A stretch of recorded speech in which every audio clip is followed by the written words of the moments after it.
My wife's old flame said his head was cold, so she snatched the hat right off my head and put it on his. I sucked in a breath, the sting of torn hair sharp on my scalp. Then she turned and handed me a $20 bill. Go buy yourself another one from a street stall. Fine by me. That 20 was the buyout for our 5-year marriage. Julia posted a picture of the New Year's Eve dinner William had cooked to her social feed. The caption read, "After all these years, William's cooking hasn't changed a bit. Tastes like home." Julia never posted. Maybe once a year, if that. And when she did, it was about William. Right after, William posted, too. It was a photo of him, his son, and Julia. All 3 of them. Home is wherever you are. A family of 3, forever and always. The words burned my eyes. Clenching my jaw, I hit the like button. A moment later, my phone rang. It was Julia. "Oliver, what is wrong with you? Do you have to ruin things when people are trying to have a nice family get-together? William just posted something, that's all. Did you have to go and upset him? Can't you just let people enjoy the holiday in peace?" I could hear William's muffled voice in the background. "It's okay, Julia. I'm used to it. I know Oliver doesn't like me. As long as Oliver's not mad, I can go to him and bow, apologize." Julia immediately went to comfort him. "You're just too nice. That's why people walk all over you. His stomach's been bothering him lately, so he's been cranky. Don't pay him any mind." And just like that, I was left hanging. I don't know how long it was before she finally hung up. I sat there at the dining table, phone in hand, just staring. The food was completely cold by now. It was New Year's Eve, a night for families to be together. I was all alone, choking down the cold dishes mixed with my own tears. New Year's Day, fireworks are banned in the city, but I still woke up with a jolt. I reached over to the other side of the bed. The sheets were cold. Julia hadn't come home last night. She'd spent the night at William's. Even though I had braced myself for it, a dull ache throbbed in my chest. Ever since William and his son moved back to town, Julia had been coming home in the early hours of the morning, if at all. The day we lost our baby, I called her over a dozen times. She didn't pick up once. My heart was breaking. By the time I found out a friend had taken her to the hospital, our last chance was gone. We were married for 5 years. We tried everything to have a child. I went with her to appointments, helped her with treatments, shots, medications. When we finally got our one big chance, I begged her to stay home with me. She promised. But one phone call from William, and she was scrambling for the door. I was on the verge of a breakdown, grabbing her hand and begging her not to go. "Julia, I feel so sick inside." But all she said was, "The doctor said you just need to manage your emotions. Nothing will happen." I pleaded with her again and again, but she started to get impatient. "Oliver, you can't be so petty. William needs me. I have to go to him." She ripped her hand from my grasp, turned, and slammed the door behind her without a second glance. The baby was gone.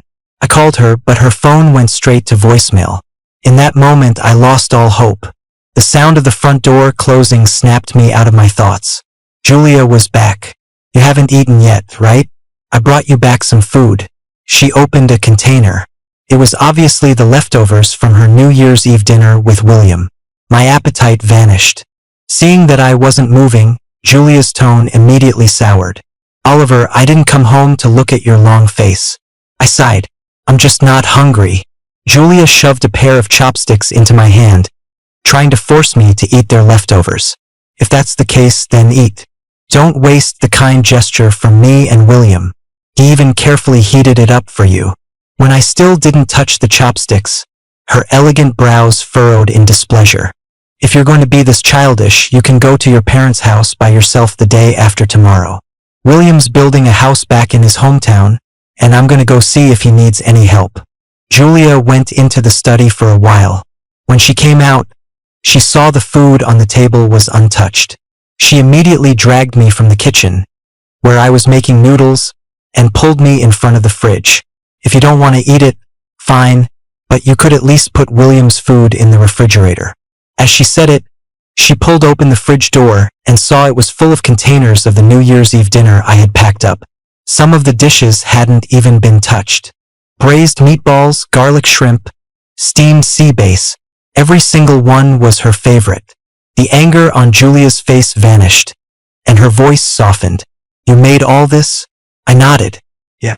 Julia took the dishes I'd made out of the fridge. Well, since you already made them, it would be a waste not to eat them. I'll finish them over the next couple of days. She took the food into the kitchen to heat it up, putting the dishes from William into the fridge. I'll pack up William's food and take it to the office to eat.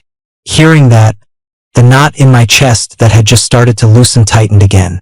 Watching Julia busy in the kitchen, I thought about the picture William had posted that morning. Julia was wearing an apron, also bustling around a kitchen, making breakfast. The caption read, "Another happy day." Just as Julia put the reheated food on the table, ding dong. The doorbell rang.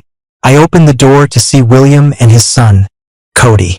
The moment Cody saw Julia, he ran and threw himself into her arms.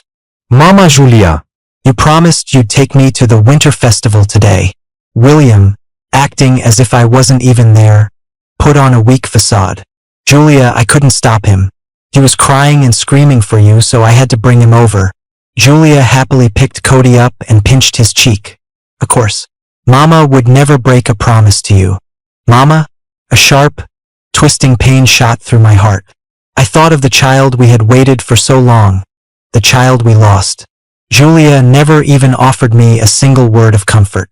And now she was eagerly playing mom to William's son. But before I could say a word, William suddenly slumped over and bowed deeply to me. "Oliver, I know you're still angry with me. If you're gonna blame someone, blame me. The child is innocent." Julia immediately rushed to pull William up, glaring at me. "Oliver, have you had enough? Who's that scowl for on New Year's Day? He's just a kid. Are you really gonna pick a fight with a child?" Cody burst into tears, clinging tightly to Julia's neck. "Mama, I'm scared. I'll never ask to see you again. I promise. Boo-hoo." Julia quickly soothed him, then shot me a cold glance. "If you want to go to the festival, you can just follow behind us. It's not like we're forbidding you from coming." Seeing the three of them standing together, the man and woman comforting the child, they looked exactly like a family. In my own home, I was the outsider. I gave a bitter smile. "You guys go ahead." William put a hand on my shoulder. "Come on, Oliver. The more the merrier." When I didn't respond, Julia's face hardened. "William is asking you to come. Why are you being so difficult?" At her words, William's eyes immediately reddened. He covered his mouth, tears welling up. "It's okay. I'll just take Cody home. We won't bother you." Julia panicked. Right in front of me, she expertly pulled William's head onto her shoulder to comfort him. "Don't say that, William. It's my duty to take care of you. I promised Rachel I would." Then, her voice dropped as she spoke to me. "Oliver, don't let my dead friend down." Julia linked her arm with William's and practically dragged me to the parking garage. Once there, William smoothly opened the passenger side door and got in, leaving me to sit in the back with Cody. It wasn't until Julia started the car that William turned around, feigning surprise. "Oh, Oliver, I'm so sorry. I shouldn't have sat here. I'll get out and switch with you right now." He put his hand on the door handle. Julia turned the steering wheel. "The doors are locked. Just stay there, William. We're all family. There's no need for all that fuss." During the entire drive, I watched Julia and William chat happily. Even sitting in their seats, their bodies were leaned close together, looking intimate. The car was filled with the sound of William's hearty laughter. And every time, it was followed by Julia's bright, clear laugh. It was a knife to my heart. In 5 years of marriage, I had never once seen Julia smile at me like that. When we got to the winter festival, William started rubbing his hands together, complaining he was cold. Without a moment's hesitation, Julia took his hands, brought them to her lips, and blew on them. "Warmer now?" William shook his head, pretending to be shy. "Much warmer." Julia's gaze fell on the fleece hat I was wearing. "Oliver, let William wear your hat. You're healthy, you'll be fine without it for a day." I instinctively reached up and touched my hat. I'd been susceptible to the cold ever since I got really sick last year. Julia had bought me this hat at the beginning of winter.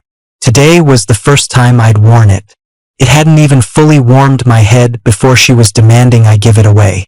William's shoulders trembled, his face a mask of pitiful innocence. It's nothing, really. It's just an old problem I got from bringing Rachel food in the winter. As he said it, he let out a dramatic sneeze.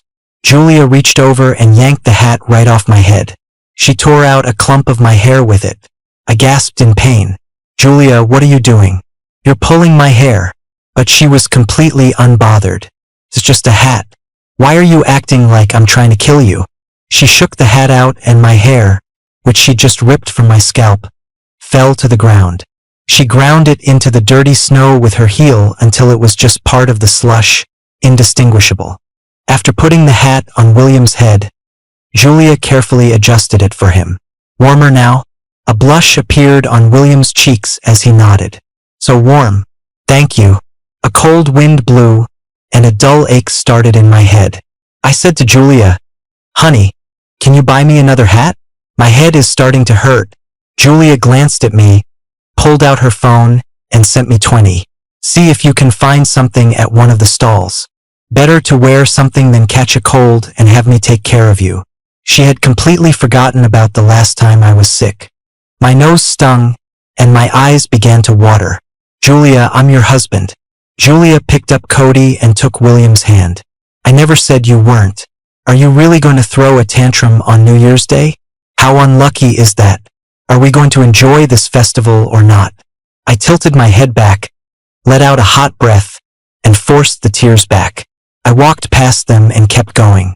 Behind me, I heard Julia comforting William. Don't mind him. He's always like this, so petty.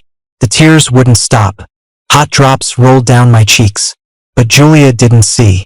She was still laughing and playing around with William. William ran up beside me, turning to throw snowballs at Julia and Cody behind us, having the time of his life. Watch out, Julia screamed. Before I could react, I saw her shove me aside to catch William as he pretended to slip. I stumbled sideways into a fried food stand. The deep fryer tipped over. I hit the ground, and a wave of boiling oil washed over me. A searing, tearing pain shot through my neck. I screamed, writhing in agony on the ground. Julia, help me. It hurt so much, but Julia acted like I was a disease, grabbing Cody and scrambling away. I watched her back retreat, tears streaming down my face, feeling nothing but despair. Finally, the pain was too much and I passed out. When I opened my eyes again, I was in a hospital bed. Seeing I was awake, Julia said, her eyes red. Oliver, you're finally awake. My throat was so dry it felt like it was on fire. Julia said, thank God it's winter and you were wearing thick clothes. Only the skin on your neck was burned. Something felt wrong. Just then, a doctor came in and glanced at Julia. Mr. Evans, I'm very sorry, but due to the damage from this accident, you will have a permanent scar on your neck. My mouth fell open in shock. In my mind, I had already made a decision. I said nothing, just slowly pushed her hand away. I forced myself to stay calm. My voice trembled as I spoke. Julia, let's get a divorce. Julia froze. Oliver, are you delirious from the fever? I shook my head. I've never been more clear. She gripped my hand. Oliver, the most important thing right now is for you to get better. Don't think about nonsense. I pulled my hand back, my expression cold. You can go now. Julia refused. I know this is when you're at your weakest. I'm not going to leave you. I'll stay by your side. Always and forever. Just then, Julia's phone suddenly rang. It was William. Julia shot to her feet, her voice tense. What? Cody's terrified? I'll be right there. She left without a second glance. I leaned back against the headboard and slowly closed my eyes. A tear slid from the corner of my eye. It was the last tear I would ever shed for this marriage. During my entire hospital stay, Julia never once came to see me. The day before I was discharged, she finally showed up, carrying a thermos of soup. Oliver, William caught a cold these past few days, so I couldn't come see you. Please don't be mad. I replied calmly, I'm not mad. Before, I probably would have demanded to know if she had any room for me in her heart, maybe even started a huge fight. But not this time. My calmness seemed to stun her. I know you're still angry about what happened, but I already explained it to you. William didn't do it on purpose. Even now, she was still defending him. If William hadn't deliberately slipped right next to me, Julia wouldn't have pushed me, and none of the rest would have happened. Our chance to have our own child wouldn't be gone. Thinking of that, I suppressed my emotions and took a deep breath to calm down. Seeing my cold attitude, Julia sighed. William has a follow-up appointment at the hospital today. I had to bring him his soup, so I thought I'd stop by and see you. She was only here to see me because it was convenient. In Julia's heart, there was only room for William, and the soup she was protecting so carefully was also made for him. When I didn't say anything, Julia reached out and stroked my hair. I promise I'll come pick you up when you're discharged. Okay? I turned my head slightly. I'm tired. Julia was taken aback. I had never said those two words to her before. On the contrary, Julia often used them to end our conversations. After we lost the baby, I tried to talk to her many times, asking her to spend more time with me, to try to save our marriage, our relationship, by keeping her distance from William. But every time Julia would just say, I'm tired. It left me feeling completely helpless. I was fighting to save our marriage, treasuring what we had. But Julia refused to communicate, time and time again. The moment I tried to tell her how hurt I was, she would say, why are you so petty? It's not easy for William raising a child on his own. I could sympathize with William's difficulties. But who was there to sympathize with me? Seeing my icy demeanor, Julia had no choice but to say, get some rest.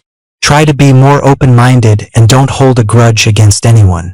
With that, she picked up her thermos and walked out of the room without looking back. On the day of my discharge, Julia came to pick me up. She carried my duffel bag, walking ahead of me, talking to William on the phone the whole time. She never once glanced back at me.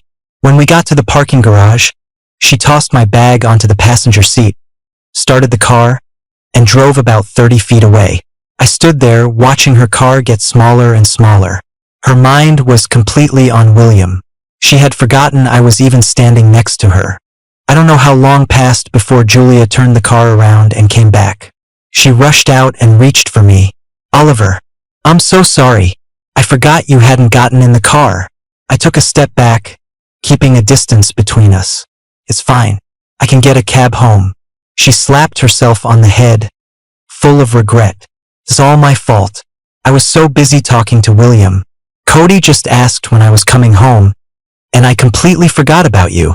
I opened the car door and said flatly, get in. The second Julia opened the door to our home, William, wearing an apron, walked over with a huge smile, like he was the man of the house. Oh, Oliver's here. Quick, come in and sit down. I looked around, then glanced at the number on the door. It was definitely my house. So why did it feel like I had walked into William's? Cody ran over and hugged Julia's leg. Mommy, you're finally back. I don't know the words in my book. Can you teach me? Julia picked him up. Of course, sweetie. Mommy will teach you in a little bit. Let's get Uncle Oliver settled in first. William patted Cody's head. Cody, you're a big boy now. You can't always be clinging to Mommy. We don't want outsiders to laugh. I let out a self-deprecating laugh. In this house, I was the outsider. William naturally took the duffel bag from Julia and casually dropped it on the floor in a corner. Sorry, the place is a bit of a mess. I've been sick the last few days and haven't had a chance to clean up. Julia, noticing my expression, quickly explained. While you were in the hospital, William and Cody both got sick. To make it easier to take care of them, I had them move in here. It wasn't a discussion. It was an announcement. Worse, it was done without asking. Before I could say anything, William spoke up. He grabbed my hand, his eyes red. Oliver, this is my fault. Don't blame Julia. She was just really worried about us. If you're going to be angry with me. Please don't let me hurt the bond between you two. As he spoke, he suddenly tried to kneel in front of me, but I grabbed him and held him up. Oliver, I'll kowtow to you and beg for forgiveness. Please don't be mad at Julia, okay? You can hit me, you can yell at me, I won't complain at all. But Cody is still so young, he couldn't finish his sentence before the tears started falling. He covered his mouth, the picture of blameless misery. Julia pulled him up. What nonsense are you talking about? Who would dare kick you out?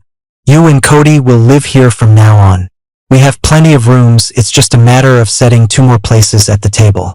William's gaze shifted to me. But Oliver, Julia cut in. You won't have a problem with it. I'm the one in charge of this house. William buried his head in Julia's chest, sobbing quietly. I didn't say a word. I just walked over to the corner, picked up my duffel bag, and headed for the master bedroom. That's when I realized the master bedroom had been completely transformed. Our wedding photo, which had been on the headboard, was gone. The picture of Julia and me on the nightstand was gone, too. In its place was a photo of Julia with William and his son. I opened the closet. Of course, it was filled with William's clothes. All of my clothes were gone. Even my watch showed signs of having been worn by someone else. Julia shielded William behind her, as if afraid I was about to attack him.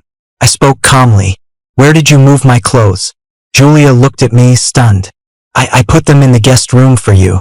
My clothes and all my things had been moved into the smallest guest room, the one we normally used for storing junk. William said, Oliver, I'm so sorry. I didn't know this guest room was used for storage. I'll clean it up for you right away. Julia stopped him. Oliver, I was the one who let William have the master bedroom. He just recovered from a cold, and the master is quieter and the bed is big enough for him and his son. That mattress. I had spent ages picking out that specific one. I remember how happy Julia and I were after we made the bed, holding hands and falling onto the soft mattress together. And now, without my permission, she had let another man sleep on it. This house was no longer my home. I called my best friend, Jax, and asked him to pick me up. Julia gripped my duffel bag, refusing to let go. Oliver, what is this? I brought you home from the hospital and you're still going to throw a fit? I just let go, abandoning the bag. Julia screamed in anger. Oliver, how long are you going to keep this up? Jax grabbed my arm. Why are you wasting your breath on this woman? Let's go. Without another look at Julia, I put my arm around Jax's shoulder and walked away. Julia shouted after me, Oliver, you're going to regret this. As I stepped into the elevator, Julia's expression changed, and she started to run after me. But William grabbed her arm. Julia, my head hurts a little. Julia hesitated for 2 seconds, then stopped. It's cold outside. Let's go back in. You don't want to catch another cold. The moment the elevator doors closed, I knew my marriage to Julia was over. Once I was settled in at Jax's place, I called my lawyer. Mr. Booth, I want a divorce. Could you please draft the papers for me? Julia called me several times, but I didn't answer. So she started bombarding me with texts. Oliver, I can forgive you for what happened today, but only if you come home. If you just come back, we can talk things out. We're both adults. Can you stop being so childish? I know you're still mad at William, but like I said, it has nothing to do with him. If you have to blame someone, blame me. I have nothing to say. Even now, Julia had the same attitude. Whenever I used to complain, even slightly, that she was getting too close to William, she would say, think whatever you want. I have nothing to say. No communication, no discussion. That was her way. I didn't know when this cycle would ever end. I was completely disheartened. Now, leaving that cold, empty house felt like escaping a prison that had held me for 5 years. I felt a wave of relief. After that, I didn't see Julia for 2 weeks. For 2 weeks, she texted me and I didn't reply. She called me and I didn't answer. I wasn't holding a grudge, I simply had no desire to deal with her. After all, that's exactly how she used to treat me. She had a bouquet of flowers sent to me every day. A few months ago, I would have been so happy I wouldn't have been able to sleep. But now, seeing those flowers just felt cheap and tacky. After I had them sent back multiple times, Julia started to panic. She flooded my phone with texts. Husband, it's all my fault. Please don't be mad at me anymore. Okay? Honey, please come back. Every time I come home, I'm all alone. I've been making dinner and waiting for you, but I always end up eating leftovers. I already sent William and Cody home. Please come back.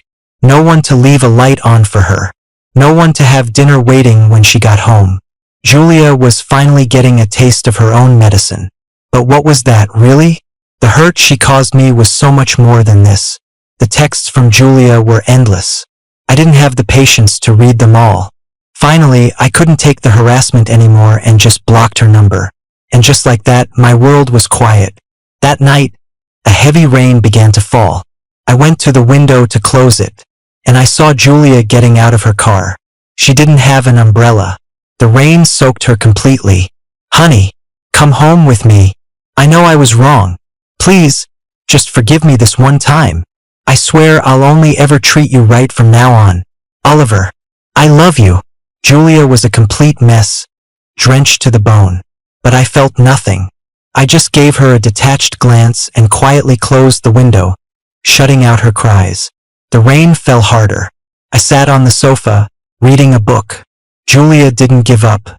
Honey, please, come home with me. I really know I was wrong. Finally, she actually got on her knees. Oliver, come home. This family can't go on without you. As she spoke, her eyes reddened. She wailed her repentance there on the street below my window. Many of the neighbors came to their windows to watch the show. Nearly every light in the building across the street was on. Everyone was watching her. Everyone except me. I just kept reading my book. I knew how cold a winter rain could be. I had once stood in a winter downpour, outside William's building, begging Julia to come home. But Julia had closed her window and ignored me. She left me to freeze in the wind and rain. I ended up getting sick. And she never took care of me for a single day. After midnight, after 4 hours of kneeling, Julia couldn't hold on any longer and collapsed into a puddle on the street. The building security had tried to get her to leave several times. In the end, they had to call 911 for her. Julia was sick. She made sure I heard it through the grapevine. I knew she wanted me to visit her in the hospital. I bought a bag of fruit and pushed open her hospital room door. Julia was alone. William didn't come to take care of you? I asked. The moment Julia heard my voice, her eyes went red. I didn't let him know I was in the hospital. I put the fruit on the nightstand. I came here today because there's something important I need to talk to you about. Julia frowned, as if she knew what was coming. She quickly changed the subject. Honey, I'd love some fruit. My mouth is so dry. When I didn't move, she quickly got out of bed. She took the fruit to be washed. Watching her bustle around, I said, you know I like it peeled. Julia nodded eagerly. I know, I'll peel it right away. She was so careful, glancing at my face from time to time, just like I used to wait on her. She cut the fruit into small pieces and held it out to me. Honey, have some fruit. In our 5 years of marriage, this was the first time she had ever done this. When she saw me eat the fruit, Julia took my hand. Honey, I know your bark is worse than your bite. You couldn't possibly stand by and watch me be sick and alone. I swear, from now on, I will only be good to you. I'll keep my distance from William, too. I won't break your heart again. I gently pulled my hand away. I took the divorce papers out of my bag and placed them in front of her. When you have a moment in the next few days, please sign these. Julia's eyes widened in disbelief. Took a long moment for her to process it. Honey, I think we can talk about this. I spoke calmly. There's nothing left to talk about. There was a time I wanted to talk, but she never gave me the chance. Now she wanted to talk, but she had used up all the love I had for her. Julia grabbed my hands. What do you mean, nothing? We've been married for 5 years. Can you really just throw away all that time? I nodded. At this point, there was nothing I couldn't do. Leaving her was something I was determined to do. Julia looked at me in terror, tears streaming down her face again. No, you love me too much. You could never let me go. I shook my head again. Julia, I don't love you anymore. She froze, her lips trembling. Her knees buckled, and she fell to the floor. Honey, please, don't leave me. I've realized my mistakes these past few weeks. I'll spend the rest of my life proving to you that you're the only one in my heart. As long as you don't leave me, As long as you don't divorce me, I'll do anything. I didn't help her up. I just looked down at her, towering over her. Get up. Julia said resolutely, no, I won't get up. If you don't forgive me, I'll kneel here forever. I sighed. The moment your heart chose William, our relationship was over.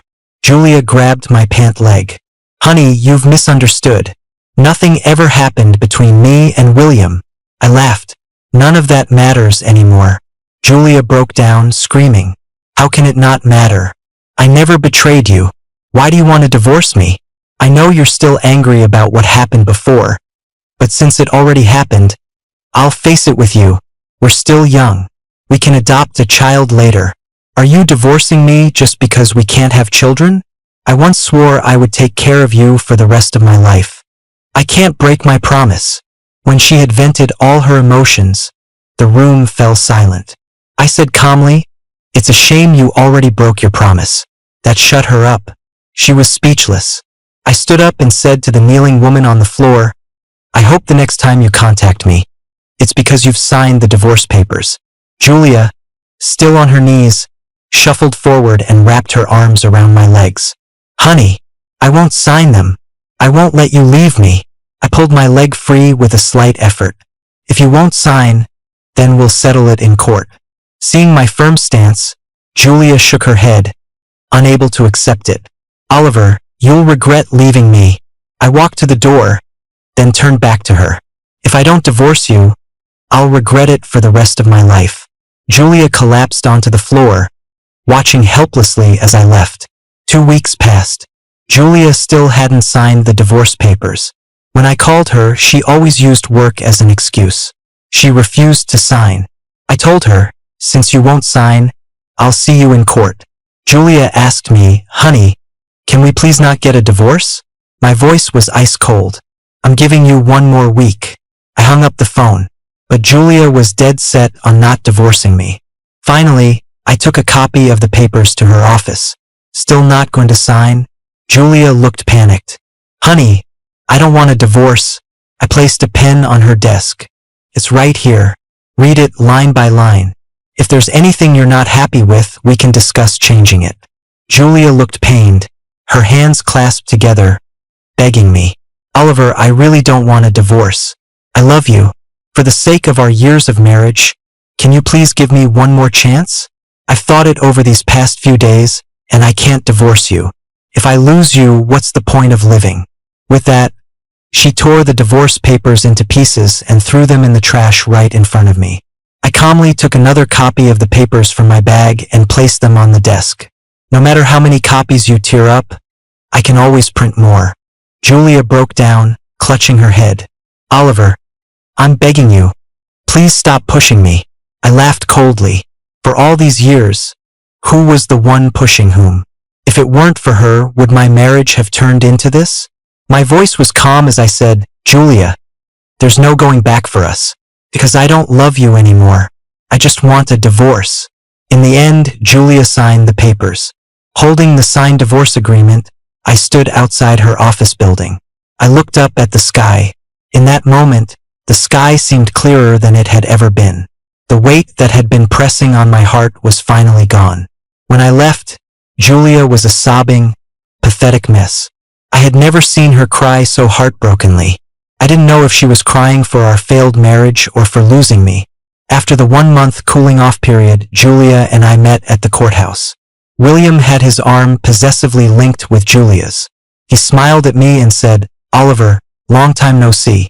When Julia saw me, she raised her arm and deliberately pulled her hand away from his. William was left hanging, looking incredibly awkward. Julia, still not giving up, asked me, Oliver, can we please not get a divorce? I answered coldly, no. Seeing my resolute attitude, William smirked. He urged Julia to go sign the papers and get the certificate. The clerk said, you can sign right here. I picked up the pen and quickly signed my name. Julia was still hesitating. William nudged her. Julia, Cody is waiting for you to go home. We have to go to Rachel's grave to pay our respects. Julia bit her lip and finally put the pen down. The smile on William's face instantly froze. Then I heard Julia say, I love Oliver. I don't want to divorce him. I looked at her calmly. Julia, I don't love you. And don't make me lose respect for you, too. In the end, Julia signed. The moment I had the divorce certificate in my hand, I let out a long breath. It took me just 2 months to end a 5-year marriage. I no longer had to worry about who Julia was spending the night with, or who she was celebrating the holidays with. After getting the certificate, I didn't say another word to her. I walked straight for the main entrance. William put a hand to his forehead. Oh, Julia, I feel so dizzy. This time, Julia didn't pay any attention to him. Instead, she ran after me. Even when William grabbed her clothes to stop her, she decisively shook his hand off. She ran up to me. Oliver, can we still see each other in the future? I shook my head. I don't think there's any need for us to see each other again. Let's just go our separate ways. Julia blocked my path, pleading. Oliver, don't be like this. I agreed to all your terms in the divorce papers. I gave you the house and the car. I just wanted you to remember the good things I did for you, to let me see you more. I looked up at her. Julia, I can do without those things. You gave them to me. I didn't ask for them. I had never asked her for anything. Everything I did for her, I did willingly. But in her eyes, it was all just something she was entitled to. She took my kindness, my love, for granted, and never knew how to cherish it. Julia's voice choked as she asked, Can I call you? Right in front of her, I blocked all of her contact information. Julia, from now on, we go our separate ways. That's it. I turned and walked away without a second glance, leaving Julia standing there, lost and heartbroken. 1 year later, I had found someone new. My fiancé, and I were walking hand in hand down the street when we saw Julia and William having a heated argument. William sat down on the ground, hysterical. I should have known better than to get with used goods like you. Look at the life we're living now. You won't even buy me a designer watch. There was a reason Oliver divorced you. Hearing this, Julia exploded. It's all because of you. If it wasn't for you, Oliver and I would never have divorced. Cody bit Julia's hand. Julia, in pain, shoved Cody to the ground. Cody started crying and screaming. You're nothing like my real mommy. You don't deserve to be my mom. You're a bad person. William hugged Cody, wailing, Julia, how could you lay a hand on a child? Have you forgotten Rachel? Before he could finish, Julia cut him off. Stop threatening me with Rachel all the time. I told you I would never marry you. You're the one who wouldn't leave me alone. In my heart, until the day I die, I will only ever love Oliver. Then William and Julia started fighting physically. They wrestled and grappled, somehow ending up in the middle of the street. Together, they knocked over a food stall's deep fryer. The hot oil splashed all over both of them. It was summer, and they were both wearing short sleeves.